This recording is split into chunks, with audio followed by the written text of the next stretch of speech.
Selamat pagi Bapak Ibu dan Saudara yang ada di rumah.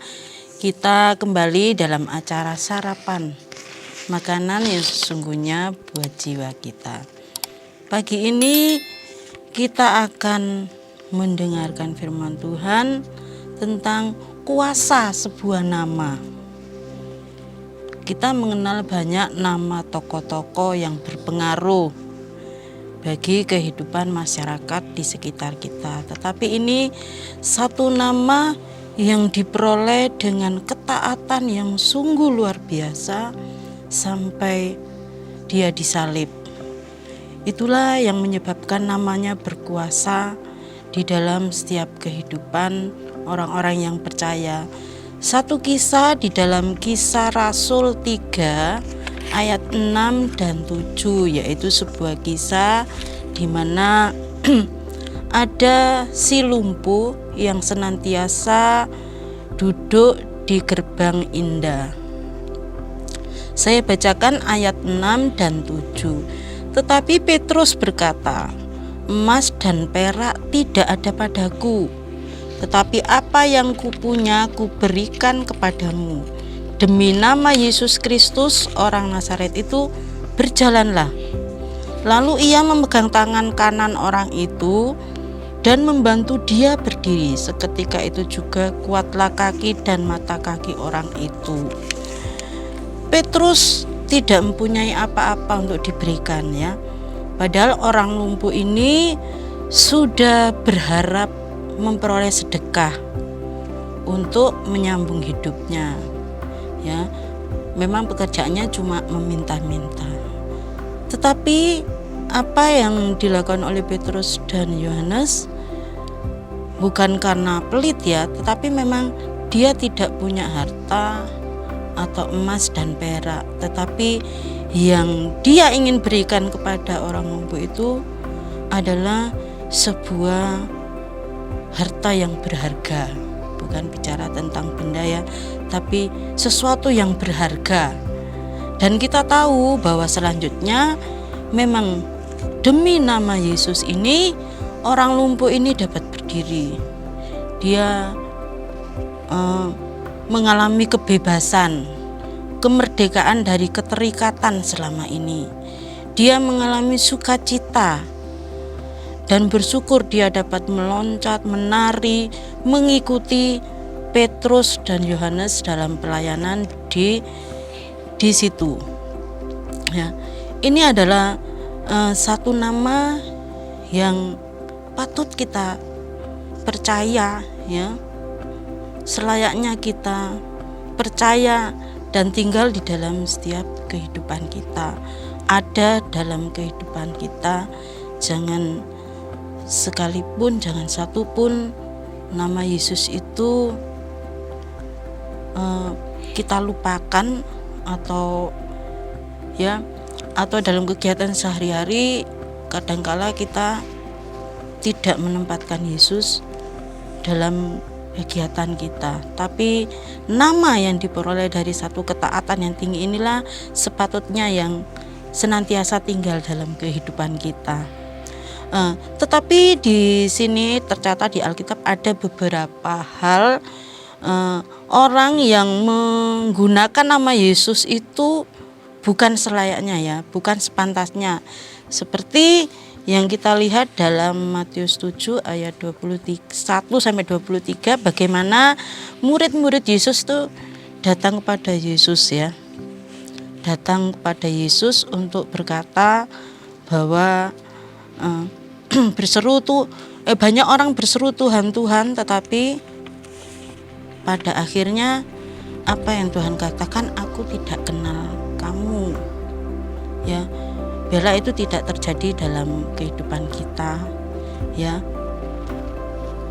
Kita menggunakan nama Yesus untuk memang kemuliaannya, ya, menyatakan kemuliaannya yang begitu besar di dalam setiap kehidupan kita melalui hal-hal yang sudah Tuhan kerjakan.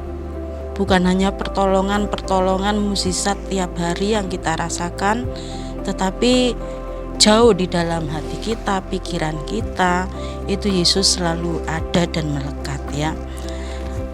Jadi murid-murid ini banyak orang, ya bukan murid saja, banyak orang yang mengikuti Yesus, cuma mereka dapat manggil Tuhan, Tuhan, tetapi dikatakan pada akhirnya, aku tidak mengenal kamu.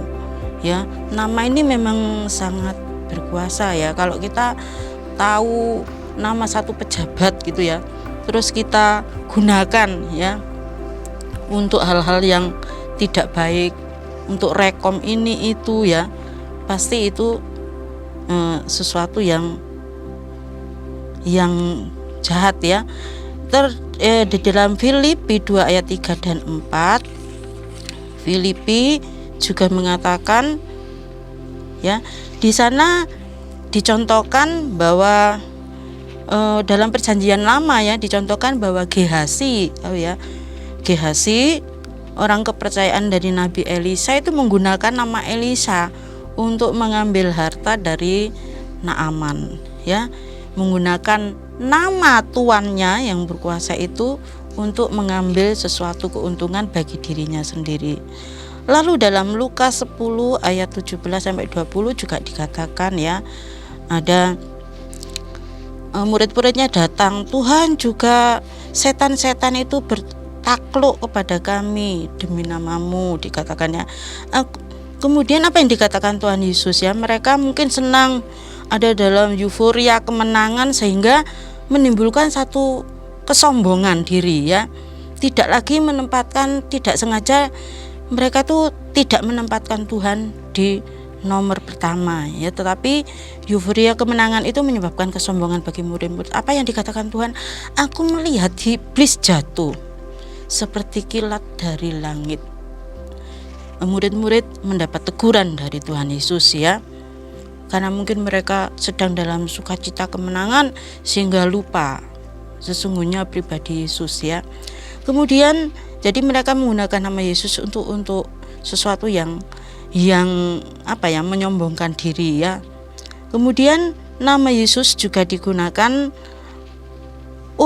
tetapi dengan tidak kepercayaan, seperti apa ya, mantra dijadikan sebuah mantra ya, untuk mencari kepentingan sendiri, untuk hormat diri sendiri.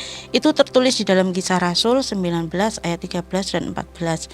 Juga beberapa tukang jampi Yahudi yang berjalan keliling di negeri itu mencoba menyebut nama Tuhan Yesus atas mereka yang kerasukan setan jahat. Berseru katanya, aku menyumpahi kamu demi nama Yesus yang diberitakan oleh Paulus.